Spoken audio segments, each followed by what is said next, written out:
आज हम इस वीडियो में समझेंगे कि पार्टनर्स कैपिटल अकाउंट कैसे प्रिपेयर करा जाता है और कुछ इम्पोर्टेंट कॉन्सेप्ट भी समझेंगे बच्चों। तो पार्टनर्स कैपिटल अकाउंट बच्चों दो मेथड से क्रिएट करा जा सकता है, फिक्स कैपिटल अकाउंट मेथड से और फ्लक्चुएटिंग कैपिटल अकाउंट मेथड से। मैं दोबारा रिपीट कर रहा हूँ, पार्टनर्स कैपिटल अकाउंट बच्चों दो मेथड से प्रिपेयर हम कर सकते हैं, फिक्स कैपिटल अकाउंट मेथड से या फिर फ्लक्चुएटिंग कैपिटल अकाउंट मेथड से। तो बच्चों सबसे पहले हम पढ़ेंगे फ्लक्चुएटिंग कैपिटल अकाउंट मेथड से कैपिटल अकाउंट को बनाना, है ना। और बच्चों आपको बता दूं सबसे ज्यादा बुक्स में ये सबसे ज्यादा पूछा जाता है, ये सबसे ज्यादा आसान भी यही है, सबसे ज्यादा आपको मजे भी इसे बनाने में आएंगे।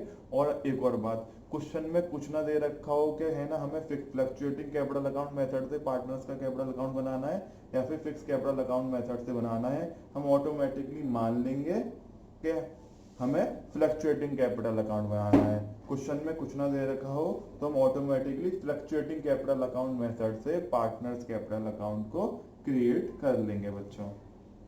अब बच्चों मैंने आपने 11th में समझा होगा कि कैपिटल का नेचर कैसा होता है। अगर कैपिटल बढ़ता है हमें हमारा तो वो क्रेडिट होता है, कैपिटल अगर कम होता है तो वो हमारा डेबिट होता है। कैपिटल का बैलेंस हमेशा क्रेडिट बैलेंस शो करता है ना, हमारा कैपिटल कैपिटल हमेशा क्रेडिट बैलेंस शो करता है। अगर कैपिटल की वैल्यू बढ़ती है तो वो क्रेडिट होता है, कैपिटल की वैल्यू कम होती है तो वो डेबिट होता है बच्चों। तो ऐसे ही पार्टनर्स कैपिटल अकाउंट जब हम बनाएंगे, जिस जिस चीजों से जो जो चीजों से पार्टनर्स की कैपिटल बढ़ेगी, पार्टनर्स की कैपिटल बढ़ेगी तो हम उसे क्रेडिट साइड में लिख देंगे। जिन जिन चीजों से पार्टनर्स की कैपिटल कम होगी उसे हम डेबिट साइड में लिख देंगे। जैसे यही से हमने पढ़ा ना अभी, कैपिटल बढ़ेगी तो क्रेडिट होगी, तो सारी चीजें जो भी पार्टनर्स की कैपिटल को बढ़ाएंगी हम उसे क्रेडिट साइड में लिख देंगे, और पार्टनर्स की जो भी कैपिटल को कम करेंगी हम उसे डेबिट साइड में लिख देंगे बच्चों, है ना। ऐसे ही हम एक बॉक्स बना लेते हैं, जो जो पार्टनर्स की कैपिटल बढ़ेगी पैसा आएगा तो इधर आएगा, जो जो चीजें पार्टनर्स की कैपिटल को घटाएंगी पैसा जाएगा तो वो यहाँ आ जाएगा। अब आया समझ में, आपको ध्यान में रहेगी बच्चों। तो बच्चों क्वेश्चन में आपको दे रखा होगा ओपनिंग बैलेंस क्या होगा, क्रेडिट ओपनिंग बैलेंस क्या होगा कैपिटल अकाउंट का, तो हम उसे लिख देंगे बाई बैलेंस बीडी करके ओपनिंग बैलेंस, है ना। क्वेश्चन में ये आपको गिवन होगा, क्योंकि कैपिटल हमेशा क्रेडिट बैलेंस शो करता है इसलिए हम बाई बैलेंस बीडी लिख देंगे यहाँ पे क्रेडिट साइड में बच्चों। अब हम देखते हैं किस किस चीजों से पार्टनर्स की कैपिटल बढ़ेगी। पार्टनर की कैपिटल बच्चों, अगर पार्टनर एक्स्ट्रा पैसा लेके आता है, एडिशनल कैपिटल लेके आता है, उसने 5 लाख रुपए लगाए थे शुरुआत में, अब वो और पैसे लेके आना चाह रहा है, मान लो 2 लाख रुपए और लेके आना चाह रहा है, तो उसकी कैपिटल बढ़ जाएगी ना अब 2 लाख रुपए से, है ना बच्चों। तो कैपिटल बढ़ेगी, जो जो चीजें पार्टनर्स की कैपिटल को बढ़ाती हैं तो हम कहाँ लिखते हैं, वो क्रेडिट साइड में लिखते हैं। तो अगर एडिशनल कैपिटल लाता है कोई पार्टनर तो हम उसे क्रेडिट साइड में लिख देंगे बाई कैश या बैंक करके एडिशनल कैपिटल। कैश में लाता है तो बाई कैश, बैंक से लाता है तो बाई बैंक अकाउंट करके लिख देंगे बच्चों। अब आता है इंटरेस्ट ऑन कैपिटल। पार्टनर्स को इंटरेस्ट ऑन कैपिटल मिलती है ना बच्चों, पार्टनर का तो फायदा है ये, तो पार्टनर को इंटरेस्ट ऑन कैपिटल मिलेगी तो इंटरेस्ट ऑन कैपिटल से उसकी कैपिटल की वैल्यू बढ़ जाएगी। पार्टनर को जब मिलेगी ना इंटरेस्ट ऑन कैपिटल तो उसकी वैल्यू बढ़ जाएगी, तो इसलिए हम इसे क्रेडिट साइड में लिख लेंगे बाई इंटरेस्ट ऑन कैपिटल करके। पार्टनर को यदि कोई सैलरी मिलती है बच्चों तब भी तो उसकी कैपिटल का अमाउंट बढ़ जाएगा, तो इसलिए हम यहाँ पे बाई सैलरी करके लिख देंगे क्रेडिट साइड में। अगर किसी पार्टनर को कोई कमीशन मिलती है तो उसकी कमीशन भी उसको कैपिटल में ऐड कर देंगे हम, क्योंकि उसकी कैपिटल उससे बढ़ जाएगी, तो इसलिए बाई कमीशन लिख देंगे यहाँ पे बच्चों। अब देखेंगे किस किस चीजों से पार्टनर की कैपिटल कम होगी बच्चों। टू कैश या बैंक, मतलब अगर कोई पार्टनर परमानेंटली बिजनेस में से कैपिटल विड्रॉ कर रहा है, मतलब कैपिटल निकाल के ले जा रहा है हमेशा हमेशा के लिए, है ना। ऐसे उसने एडिशनल कैपिटल लगाया तो कभी कभी पार्टनर कैपिटल हमेशा हमेशा के लिए निकाल के भी चले जाते हैं ना, कैपिटल निकाल लेते हैं फर्म में से। जैसे 5 लाख रुपए लगाए थे, 2 लाख रुपए उसने परमानेंटली निकाल लिए तो 3 लाख रुपए बच जाएंगे ना, तो उसने कैपिटल कम हो जाएगा उसका। तो जितने अमाउंट से कम होगा, 2 लाख रुपए से कम होगा, हम उसे यहाँ लिख देंगे टू कैश या बैंक करके, है ना।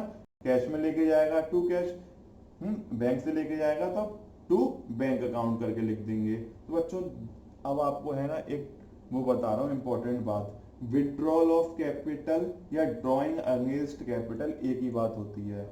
ड्रॉइंग अगेंस्ट कैपिटल या विड्रॉल ऑफ कैपिटल एक ही बात होती है। बच्चे कभी कभी गलती क्या करते हैं, ड्रॉइंग अगेंस्ट कैपिटल को नॉर्मल ड्रॉइंग मान लेते हैं जो पर्सनल यूज के लिए ले गया होगा, मतलब बच्चों मगर नहीं, विड्रॉल ऑफ कैपिटल या ड्रॉइंग अगेंस्ट कैपिटल ये दोनों चीजें एक ही होती है, मतलब परमानेंटली उसने कैपिटल निकाल लिया बिजनेस में से। आई बात समझ में बच्चों। अब दूसरा होगा ड्रॉइंग्स। ड्रॉइंग्स मतलब वो अपने पर्सनल यूज के लिए पैसा लेके जाएगा तो उससे भी उसकी कैपिटल कम हो जाएगी ना बच्चों। तो नॉर्मल जो हमारी ड्रॉइंग्स होती हैं वो कहाँ आएंगी, डेबिट साइड में आएंगी, तो ड्रॉइंग्स करके। ड्रॉइंग्स को क्वेश्चन थ्योरी में ये लिख देगा, ड्रॉइंग अगेंस्ट प्रॉफिट भी लिख देगा, तो नॉर्मल ड्रॉइंग ही है वो। नॉर्मल ड्राइंग को हम ड्राइंग अगेंस्ट प्रॉफिट भी कहते हैं बच्चों, तो आप ध्यान में रखना। मैं बहुत बार आपको इस बार रिपीट कर रहा हूँ क्योंकि ये बहुत ज्यादा इंपॉर्टेंट है, इन चीजों से ही क्वेश्चन गलत होता है, तो आप अभी समझ लो, है ना। ड्राइंग अगेंस्ट कैपिटल मतलब permanent withdrawal of capital, drawing against profit मतलब जो नॉर्मल ड्राइंग होती है हमारी, और नॉर्मल ड्राइंग पे इंटरेस्ट ऑन ड्राइंग लगती है ना। नॉर्मल ड्राइंग पे इंटरेस्ट ऑन ड्राइंग लगती है, ड्राइंग अगेंस्ट कैपिटल में कोई इंटरेस्ट नहीं लगती, क्योंकि तो हमेशा के लिए लेके जा रहा है ना, बस ये कंफ्यूजन को आप दूर करना बच्चों। इंटरेस्ट ऑन ड्राइंग से भी उसकी कैपिटल कम हो जाएगी बच्चों। अब आती है ये दोनों बात, ये वाली मैंने छोड़ दिया था ना अभी। अगर पार्टनर को प्रॉफिट होता है, बिजनेस में प्रॉफिट होता है, तो पार्टनर को मिलेगा ना वो प्रॉफिट, तो है ना, प्रॉफिट मिलेगा तो पार्टनर की कैपिटल बढ़ जाएगी। उसे क्या लिख देंगे हम, by profit and loss appropriation account करके लिख देंगे यहाँ पे हम। अगर पार्टनर को लॉस होता है तो यहाँ पे हम लिख देंगे to profit and loss account in case of loss. अब बच्चे कह रहे हैं सर आपने यहाँ पे तो प्रॉफिट एंड लॉस एप्रोप्रिएशन लिखा है, यहाँ पे प्रॉफिट एंड लॉस खाली प्रॉफिट एंड लॉस लिखा है, आप पागल बना रहे हो क्या हमें? नहीं बच्चा, ऐसा कुछ नहीं है। अगर प्रॉफिट होता है तभी हम profit and loss appropriation account बनाते हैं बच्चों। अगर हमारे पास प्रॉफिट होगा ही नहीं तो डिस्ट्रीब्यूट क्या करेंगे हम, है ना। तो अगर प्रॉफिट होता है तो by profit and loss appropriation account का प्रॉफिट लिख देंगे हम यहाँ पे। यदि लॉस होता है तो टू प्रॉफिट एंड लॉस करके लिखेंगे यहाँ पे इन केस ऑफ लॉस, जो मैंने लिख रखा है। और इसका क्लोजिंग बैलेंस क्या होगा, टू बैलेंस बीडी इसका क्लोजिंग बैलेंस हो जाएगा।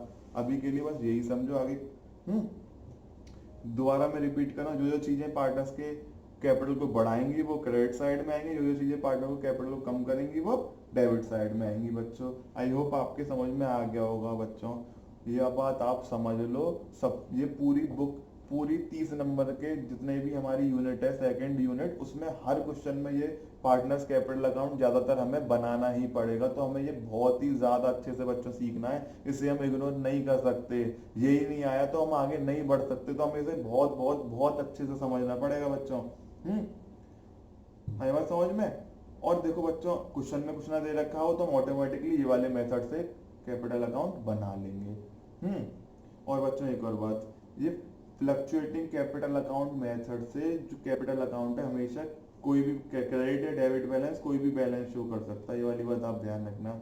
फ्लक्चुएटिंग कैपिटल अकाउंट मेथड से कैपिटल अकाउंट चाहे तो क्रेडिट बैलेंस भी शो कर सकता है, चाहे तो डेबिट बैलेंस भी शो कर सकता है। ये एमसीक्यू में एक नंबर में पूछा जा सकता है ना, इसलिए मैं आपको बता रहा हूँ, ये वाली बात ध्यान रखना आप।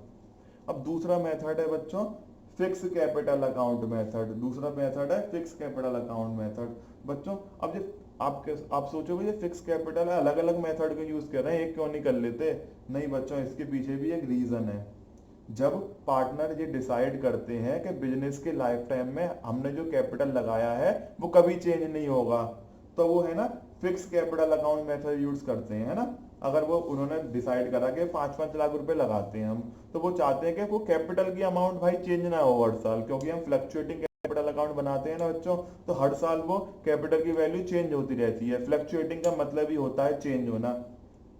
मगर यदि पार्टनर चाहते हैं कि उनकी कैपिटल में हर साल चेंज ना आए, तो इसलिए हम fix capital account method use करते हैं। तो इसके अंदर पार्टनर का कैपिटल हमेशा फिक्स रहती है नॉर्मल सर्कमस्टेंसेज में, है ना। नॉर्मली हमेशा फिक्स ही रहेगी, 90% चांसेस होंगे कि हमें फिक्स ही रहेगी वो। मतलब सीधे सीधे क्वेश्चन में लिख रखा होगा कैपिटल अकाउंट का बैलेंस, यहाँ पे बैलेंस बीडी लिखेंगे, यहाँ पे बैलेंस सीडी हो जाएगा, हमें कुछ भी नहीं करना होगा। यहाँ पे बैलेंस बीडी लिखा होगा क्वेश्चन में, ऑटोमेटिकली यहाँ पे बैलेंस सीडी लिख देंगे, हमें कुछ नहीं करना होगा। मगर दो एक्स्ट्राऑर्डिनरी सर्कमस्टेंसेस आएंगी तब चेंज हो जाएगा बस। वो बात आपको ध्यान में रखनी है। एमसीक्यू में भी पूछा जा सकता है और न्यूमेरिकल में तो आ भी सकता है ना। अगर कोई पार्टनर एडिशनल कैपिटल लाता है, कोई पार्टनर एडिशनल कैपिटल लाता है, तब उसकी कैपिटल बढ़ जाएगी ना बच्चों, तो उसे हम कैपिटल अकाउंट में लिख देंगे फिक्स कैपिटल अकाउंट मेथड से। अगर कोई विड्रॉ करता है तो हम यहाँ पे टू कैश करके लिख देंगे। जब वो विड्रॉ करेंगे या फिर एडिशनल कैपिटल लाएगा तभी चेंज होगा, वरना नहीं होगा। फिक्स कैपिटल अकाउंट मेथड में दो तरह के अकाउंट बनते हैं, एक कैपिटल अकाउंट बनता है और एक करंट अकाउंट बनता है। जो चीजें कैपिटल के अलावा जो चीजें होती थी ना बच्चों, interest on capital, salary, commission, drawing, interest on drawing वगैरह, प्रॉफिट एंड लॉस, एप्रोप्रिएशन का प्रॉफिट या P&L अकाउंट का लॉस वगैरह, जो सारी चीजें हमें ना एक अलग सेपरेट अकाउंट बना के वो लिखते हैं, उसका अकाउंट का नाम है करंट अकाउंट। जो अलग सेपरेट अकाउंट बना के लिखते हैं ना, वो सारी चीजें जो और कैपिटल के अलावा होती हैं वो हम करंट अकाउंट में लिखते हैं। तो by balance BD opening balance आपको दे रखा होगा, क्वेश्चन में कुछ ना दे रखा हो, फिर सीधे क्लोजिंग बैलेंस भी वही सेम होगा। मगर यदि पार्टनर कोई एडिशनल कैपिटल ला रहा है तब उसे हम बाई कैश या बैंक अकाउंट करके लिख देंगे एडिशनल कैपिटल बाई कैश, क्योंकि इस फ्लक्चुएटिंग कैपिटल अकाउंट मेथड से भी वही होगा। जो भी चीजें पार्टनर्स की कैपिटल को बढ़ाएंगी वो हम क्रेडिट साइड में लिखेंगे। एडिशन कैपिटल से बढ़ जाएगा, आईओसी से बढ़ जाएगा, सैलरी, कमीशन, सबसे प्रॉफिट बढ़ेगा ना। जो चीजें पार्टनर की कैपिटल को कम करेंगी, जैसे हमने पीछे सीखा था, वो हम चीजें डेबिट साइड में लिख देंगे। बस दो अकाउंट बन जाएंगे, है ना। ये बात आपको ध्यान में रखनी है। अगर एडिशनल कैपिटल लाता है बस तभी हम इसे बाई कैश या बैंक करके लिख देंगे। या फिर वो परमानेंटली कैपिटल को विड्रॉ कर ले जा, हमेशा हमेशा के लिए कैपिटल को निकाल के ले जाता है बिजनेस में से, तब हम टू कैश या बैंक करके लिख देंगे। यहाँ पे ड्रॉइंग अगेंस्ट कैपिटल भी कह सकते हैं इसे, या फिर परमानेंट विड्रॉल ऑफ कैपिटल भी कह सकते हैं, है ना। आई बात बच्चों समझ में। ये वाली बात आपको ध्यान रखना है। इस साल के 2020 के बोर्ड एग्जाम में पूछा गया है कि फिक्स कैपिटल अकाउंट मेथड से कैपिटल अकाउंट का बैलेंस क्या होता है। तो ये हमेशा ध्यान रखना है, फिक्स कैपिटल अकाउंट मेथड से कैपिटल अकाउंट हमेशा क्रेडिट बैलेंस शो करता है। फिक्स कैपिटल अकाउंट मेथड से कैपिटल अकाउंट हमेशा क्रेडिट बैलेंस शो करता है। एक नंबर में पूछा गया था ये बच्चों इस साल ही। अब देखते हैं बच्चों करंट अकाउंट। करंट अकाउंट में अभी मैंने आपको जो पहले बताया था, जो चीजें पार्टनर को कैपिटल के अलावा जो चीजें पार्टनर की कैपिटल को घटाएंगी बढ़ाएंगी, वो हम उसकी क्रेडिट साइड या डेबिट साइड लिख देंगे। देखो अब पहला क्या है, बाई बैलेंस बीडी, है ना। बाई बैलेंस बीडी मतलब इन case of credit opening balance. Question में दे रखा होगा, आपको कंफ्यूज होने की कोई जरूरत नहीं है। क्वेश्चन में दे रखा होगा credit balance of current account, तो हम उसे इस साइड लिख देंगे क्रेडिट साइड में। क्वेश्चन में लिख रहा होगा credit balance of current, debit balance of current account, तो डेबिट साइड में लिख देंगे। Credit balance of current account credit side में लिख देंगे, debit balance of current account debit side में लिख देंगे। क्वेश्चन में ये दे रखा होगा, आपको कंफ्यूज होने की कोई जरूरत नहीं है। अब जो चीजें हमने पहले जो फ्लक्चुएटिंग में पढ़ी थी वही चीज सेम आ गई हम यहाँ पे। इंटरेस्ट ऑन कैपिटल से पार्टनर की कैपिटल बढ़ जाएगी, उसे क्रेडिट साइड में लिख देंगे। पार्टनर की सैलरी से पार्टनर की कैपिटल बढ़ जाएगी, उसे क्रेडिट साइड में लिख देंगे। कमीशन से पार्टनर की कैपिटल बढ़ जाएगी, क्रेडिट साइड में लिख देंगे। प्रॉफिट होता है अगर हमें तो पार्टनर की कैपिटल बढ़ जाएगी, तो भाई profit and loss appropriation account करके लिख देंगे बच्चों। यहाँ पे मैंने ये बता दिया आपको, ड्राइंग होगी तो टू ड्राइंग करके लिख देंगे, क्योंकि इससे ड्राइंग से पार्टनर की कैपिटल कम हो जाती है। ड्राइंग मतलब नॉर्मल ड्राइंग की बात कर रहा हूँ, और इस ड्राइंग पे इंटरेस्ट भी लगेगी, उससे भी पार्टनर की कैपिटल कम हो जाएगी। टू इंटरेस्ट ऑन ड्राइंग करके लिख देंगे। लॉस होगा, उससे हमारी पार्टनर की कैपिटल कम हो जाएगी, तो यहाँ पर to profit and loss account करके लिख देंगे शेयर ऑफ लॉस। अब इसका जो भी बैलेंसेज आएंगे तो हम वो बैलेंसेज लिख देंगे। हाँ, करंट अकाउंट क्रेडिट या डेबिट बैलेंस कोई भी शो कर सकता है। क्रेडिट या डेबिट बैलेंस होते हैं ना एंड बैलेंस, ये हमेशा क्रेडिट या डेबिट बैलेंस कोई भी शो कर सकता है ये बच्चों। तो करंट अकाउंट हमेशा क्रेडिट बैलेंस या डेबिट बैलेंस शो कर सकता है। वो हम कैलकुलेशन करके हमें मालूम पड़ जाएगी क्रेडिट बैलेंस आएगा कि डेबिट बैलेंस आएगा, सब हम आगे सीखेंगे। अभी बस आप कॉन्सेप्ट समझो। आई होप आपके समझ में आ गया होगा बच्चों। अब तीसरा हम समझेंगे इसमें अदर इंपॉर्टेंट कॉन्सेप्ट बच्चों।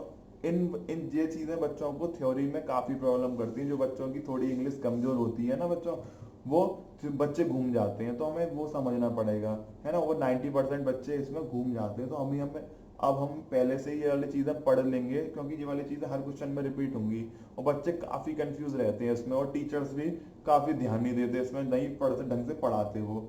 तो मैंने काफी रिसर्च करके बच्चों की गलतियां समझ समझ के कि बच्चे कहाँ ज्यादा गलती करते हैं, तो कुछ इंपॉर्टेंट कॉन्सेप्ट अपने आप क्रिएट कर लिए हैं दोस्तों। ये बहुत ज्यादा इंपॉर्टेंट है समझना, ये समझ में आ गया तो क्वेश्चन में गलती तुम नहीं करोगे। हमें है ना प्रॉफिट एंड लॉस अकाउंट में लिख रखा, क्वेश्चन में कुछ थ्योरी में कुछ चीजें लिखी होंगी, हमें वो समझनी है। नेट प्रॉफिट, बच्चों क्वेश्चन में पूछेगा नेट प्रॉफिट क्या होता है, तो नेट प्रॉफिट क्या होता है बच्चों, ये 80,000 रुपए, 80,000 क्या हुए हमारे नेट प्रॉफिट हो गए। सिंपली आपको पता है नेट प्रॉफिट क्या होता है, by profit and loss account करके लिखते हैं ना प्रॉफिट एंड लॉस अकाउंट में, ये क्या होगा हमारा नेट प्रॉफिट हो जाएगा। अब आई बच्चों डिविजिबल प्रॉफिट या डिस्ट्रीब्यूटेबल प्रॉफिट। डिविजिबल प्रॉफिट क्या होगा बच्चों, जो ये सारी चीजों को माइनस प्लस करने के बाद जो एंड में जो पार्टनर को प्रॉफिट बचता है उसे हम क्या कहते हैं, डिविजिबल प्रॉफिट कहते हैं। जो एंड में पार्टनर को बांटेंगे ना प्रॉफिट, उसे हम क्या कहते हैं, डिविजिबल प्रॉफिट कहते हैं। तो बच्चों आप बताओ कितना अमाउंट आएगा यहाँ पे, आप अपने आप कैलकुलेट करो वीडियो रोक के। देखो यहाँ पे 80 और 20,000 1 लाख रुपए, 1 लाख में से 15 और 5 और 10 गए, 30,000 रुपए माइनस करे तो 70,000 रुपए हमारे क्या हो जाएंगे, डिविजिबल प्रॉफिट हो जाएगा, जो पार्टनर को मिलेगा। ये 70,000 ही मिलेंगे, 15 और 5 कितने होंगे 20 और 10 30, 1 लाख में से 30,000 गए 70,000, यही तो पार्टनर को प्रॉफिट मिलता है। इसे हम क्या कहते हैं, डिविजिबल प्रॉफिट या distributable profit. Net profit after charging IOC, अब ये क्या होगा बच्चों, net profit after charging IOC. After charging का मतलब होता है बच्चों, अभी मैं आपको बता रहा हूं, आफ्टर चार्जिंग का मतलब होता है पे करने के बाद, या फिर हम लिख सकते हैं माइनस करने के बाद, एक ही बात है ना। तो net profit interest on capital minus करने के बाद क्या होगी, सिंपल सिंपल नेट प्रॉफिट हमें दे रखा है 80,000, आफ्टर चार्जिंग मतलब पे करने के बाद या माइनस करने के बाद कितनी होगी 80,000 में से इंटरेस्ट ऑन कैपिटल अगर हम पे कर देंगे माइनस कर देंगे तो हमारा आंसर क्या आ जाएगा, बताओ बच्चों आप, 65,000। सिंपल है ये हमारा। Net profit after charging IOC का मतलब क्या है, नेट प्रॉफिट में से इंटरेस्ट ऑन कैपिटल माइनस करने के बाद जो अमाउंट आएगा उसे हम कहेंगे net profit after charging IOC, जो कि है 65। 80,000 में से इंटरेस्ट ऑन कैपिटल हम माइनस कर देंगे 15,000, तो हमारा आ गया ये 65,000। सिंपल है बच्चों। अब नेक्स्ट है हमारा net profit after charging IOC and commission. अब हमें बताना है net profit after charging IOC and commission, मतलब नेट जो नेट ऐसा net profit interest on capital और कमीशन माइनस करने के बाद 80,000 में से 15,000 माइनस करेंगे आईओसी का और कमीशन माइनस करेंगे 5,000 का, तो हमारा क्या बन जाएगा ये 60,000। बस सिंपल, ये हो गया हमारा net profit after charging IOC and commission. अब नेक्स्ट है बच्चों हमारा net profit before commission and salary, है ना, before commission and salary. Before word का मतलब क्या है, हम इसे समझते हैं। हम बिफोर का मतलब है पे करने से पहले, इसका मतलब है बिफोर मतलब पे करने से पहले। Net profit before commission and salary but after IOC. तो ये सिंपल है, इसमें कुछ नहीं है, समझो इसे, है ना। हमें नेट प्रॉफिट, ऐसा नेट प्रॉफिट निकालना है जिसमें से आईओसी को हमें माइनस करना है और कमीशन एंड सैलरी को पे नहीं करना, मतलब पे करने से पहले। तो सिंपली समझते हैं, ज्यादा आप कंफ्यूज मत हो। हमें ऐसा नेट प्रॉफिट निकालना है जिसमें से हमने आईओसी को चार्ज कर लिया हो, आईओसी को माइनस कर लिया हो, मगर कमीशन और सैलरी को पे ना करा हो। मतलब तो क्या होगा फिर, सिंपल हम यहाँ पे ये छुपा देंगे ऐसे। नेट प्रॉफिट हमारा कितना है 80,000 रुपए, है ना, उसमें से हमने कमीशन और सैलरी पे नहीं करनी, तो बस हमें क्या निकालना है 80,000 में से पे करने के बाद हमने बिफोर कमीशन एंड सैलरी लिख रखा है, तो हमें इसे छेड़ना ही नहीं है, कुछ पे करने से पहले है ना, तो हमको छेड़ेंगे इसे भाई, है ना। तो 80,000 में से पे करने के बाद क्या है आईओसी, मतलब 15,000 माइनस कर देंगे, फिर से वो क्या हो जाएगा हमारा 65 हो जाएगा बच्चों, कुछ नहीं है इसमें। अब नेक्स्ट क्या है, net profit before IOC but after salary. मतलब इसमें कह रहा है आईओसी से पहले मगर सैलरी के बाद, मतलब हमें सैलरी माइनस कर दी है प्रॉफिट में से, आईओसी माइनस नहीं करा है ना, सैलरी माइनस कर दी है, आईओसी माइनस नहीं करा है, तो आईओसी माइनस में से नहीं करा है तो आईओसी छुपा देंगे हम। क्या है, बस हमने सैलरी तो ही माइनस करी है, तो 80,000 में से सैलरी माइनस कर देंगे 10,000, और आईओसी तो पहले है तो उसे कुछ करेंगे नहीं, तो इसलिए हमारा क्या आ गया बच्चों, 70,000 रुपये आ गया। आई होप आपके समझ में आ गया होगा, नहीं आ रहा बच्चों तो आप पीछे कर करके वीडियो को देखो, इससे बहुत ज़्यादा इंपॉर्टेंट कॉन्सेप्ट है ये क्लियर हो गए तो आपके क्वेश्चन मक्खन की तरह होंगे, कोई दिक्कत नहीं आने वाली, फिर ये मेरी गारंटी है बच्चों।